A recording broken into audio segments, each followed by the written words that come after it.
संज्ञा प्रकरण की इस कक्षा में आपका स्वागत है। आइए आज हम संज्ञा प्रकरण से संबंधित कुछ जो है अभ्यास करने जा रहे हैं। जैसे पहला प्रश्न हम देखते हैं। पहला प्रश्न है, संज्ञा के मुख्यतः कितने भेद होते हैं? अब आप जानते हैं कि मुख्यतः यदि भेद पूछा जाए तो मुख्य रूप से संज्ञा के कितने भेद होते हैं? 3 भेद होते हैं। 4 नहीं होते, 5 नहीं होते, 6 नहीं होते। तो सही आंसर क्या जाएगा? 3, क्योंकि मुख्य रूप से 3 ही होते हैं। और सामान्य रूप से अगर आप 5 गिन सकते हैं, पर मुख्य रूप से कितने होते हैं? 3 ही होते हैं। तो इसका सही आंसर आ जाएगा 3। अगला देखते हैं प्रश्न नंबर 2। किस विकल्प में व्यक्तिवाचक संज्ञा है? अब यहां दिख रहा है किस विकल्प में, तो वेद, पुराण, शास्त्र। अब यहां आ रहा है रामायण, तो रामायण आ रहा है। तो रामायण जो है, रामायण शब्द में कौन सी आ जाएगी? व्यक्तिवाचक संज्ञा, क्योंकि वह संज्ञा जो किसी एक ही व्यक्ति, या वैसे भी कह सकते हैं किसी विशेष व्यक्ति, किसी विशेष वस्तु, किसी विशेष अर्थ का बोध, किसी विशेष व्यक्ति, वस्तु, स्थान, किसी विशेष स्थान आदि का बोध कराते हैं, उन्हें व्यक्तिवाचक संज्ञा कहते हैं। जैसे रामायण, महाभारत, हिमालय। तो यहां आ रहा है रामायण, तो हमारा सही आंसर हो जाएगा रामायण। प्रश्न नंबर 3 की ओर चलते हैं।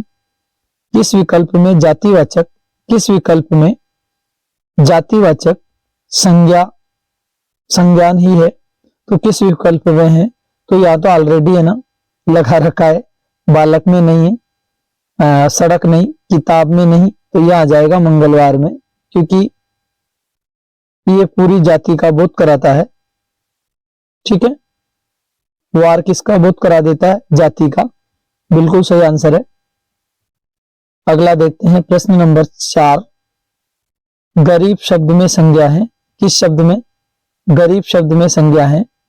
तो व्यक्तिवाचक संज्ञा, जातिवाचक संज्ञा, भाववाचक संज्ञा। नहीं नहीं नहीं नहीं, इनमें से कोई नहीं आएगा, इनमें से कोई नहीं। प्रश्न नंबर 5। निम्न में से किस विकल्प में भाववाचक संज्ञा शब्द प्रयुक्त हुआ है? जैसे गंगा, गंगा भाववाचक आना चाहिए। गंगा, चैत्र, सभा। तो हंसना क्या है? भाव है। तो हंसना से मतलब क्या आ जाएगा? हंसी। तो यहां से आंसर क्या आ जाएगा? हंसी।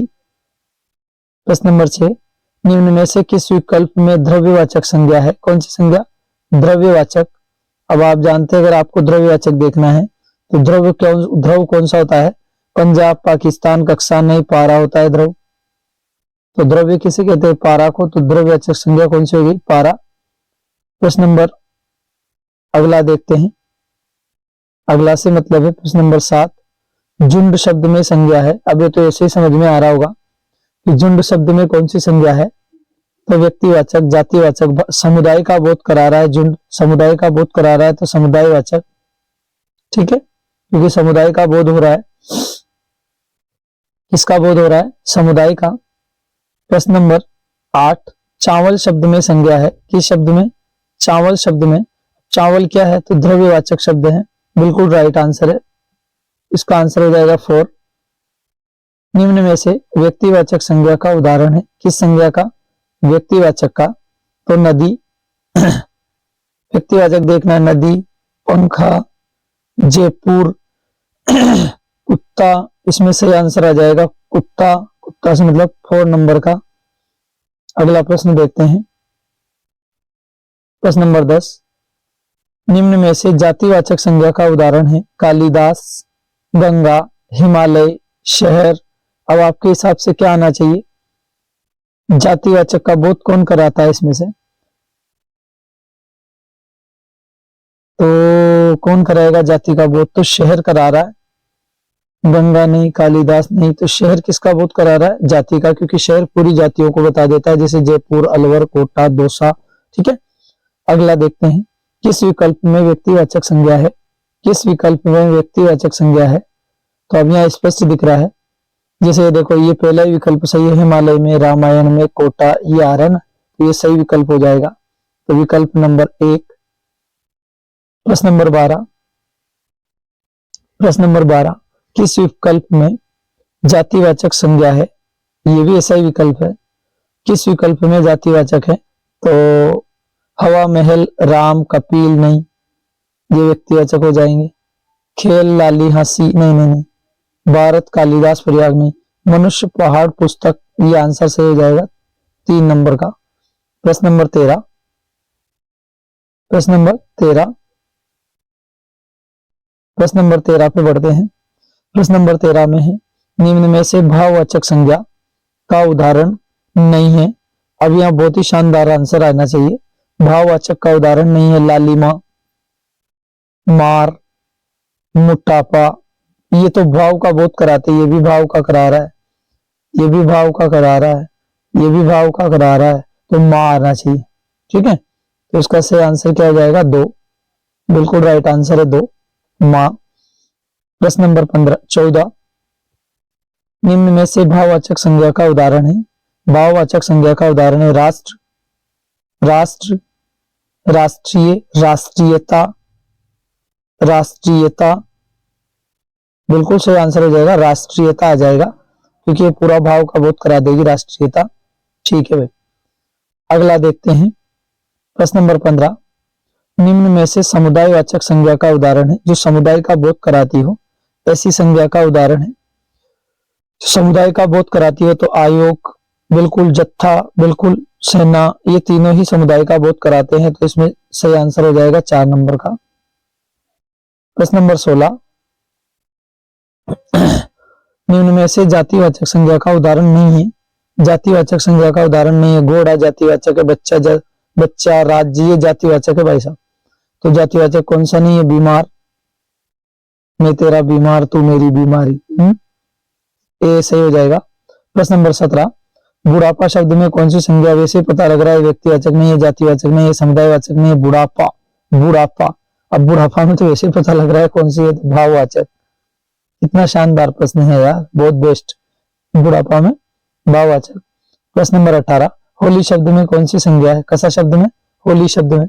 तो होली शब्द में भी पता चल रहा है, होली शब्द में वैसे आपको पता चल रहा है जातिवाचक नहीं है, भाववाचक नहीं है, कोई नहीं, तो आपका कौन सा आंसर आ जाएगा? व्यक्तिवाचक है, बिल्कुल राइट आंसर है। अब देखिए, आप छोटे बच्चे तो है नहीं, आप भी काफी तैयारी करके इस मुकाम पे पहुंचे होंगे, तो ज्यादा समय बिगाड़ने के बजाय आप कम समय में ज्यादा चीजों को पढ़े, क्योंकि ऐसे बैठे रहेंगे तो काम नहीं चलेगा। प्रश्न नंबर 19, पंखा शब्द में कौन सी संज्ञा है? क्योंकि ये सबसे इजी टॉपिक है। पंखा तो आपको पता है जाति का बोध कराता है, व्यक्ति का नहीं कराता, भाव का नहीं कराता, उसे भी तो यहाँ आ जाएगा। क्वेश्चन नंबर 19 में 2 से आ जाएगा, जाति का बोध कराता है। प्रश्न नंबर 20 देखते हैं। लूट शब्द में कौन सी संज्ञा है? अब लूट शब्द में कौन सी? व्यक्तिवाचक नहीं है, जातिवाचक नहीं है, द्रव्यवाचक नहीं है, तो आपके हिसाब से कौन सी आनी चाहिए? सही आंसर तो भाव ही आएगा, क्योंकि भाववाचक है ना, लूटना क्या आएगा? भाव आएगा। प्रश्न नंबर 21 की ओर बढ़ते हैं। प्रश्न नंबर 21 की ओर बढ़ते हैं। वीरत्व शब्द में कौन सी संज्ञा है? वीरत्व शब्द में कौन सी संज्ञा है? अब आप जानते हैं वीरत्व शब्द में जाति हो ही नहीं सकती, व्यक्तिवाचक हो ही नहीं सकता, समुदाय, वीरता का भाव, वीरता का भाव से मतलब है भाववाचक संज्ञा। 21 में 3। प्रश्न नंबर 22 की ओर बढ़ते हैं। प्रश्न नंबर 22 की ओर बढ़ते हैं। शेषव शब्द, ये भी वही वाली बात आ गई, ये भी वही वाली बात आ गई। शेषव शब्द में व्यक्तिवाचक नहीं, जातिवाचक नहीं, कोई नहीं, तो कौन सा आ जाएगा? 3rd नंबर का, भाववाचक। बिल्कुल राइट आंसर है भाववाचक, बिल्कुल राइट आंसर है भाववाचक। ठीक है ना, बिल्कुल। अब देखते हैं अगला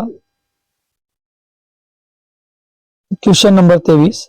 शिशु से बना भाववाचक संज्ञा शब्द है। किससे बना? शिशु से बना भाववाचक। अब शिशु से यार वैसे ही पता लग रहा है, शिशु काल, शेषव, शेष नहीं, कौन सा बनेगा? शिशु से शेषव बनेगा, बिल्कुल राइट आंसर है। पहले हमने प्रश्न को समझा, वो प्रश्न रिपीट हो रहा है, शेषव से बनेगा, बिल्कुल। प्रश्न नंबर 24 को देखते हैं।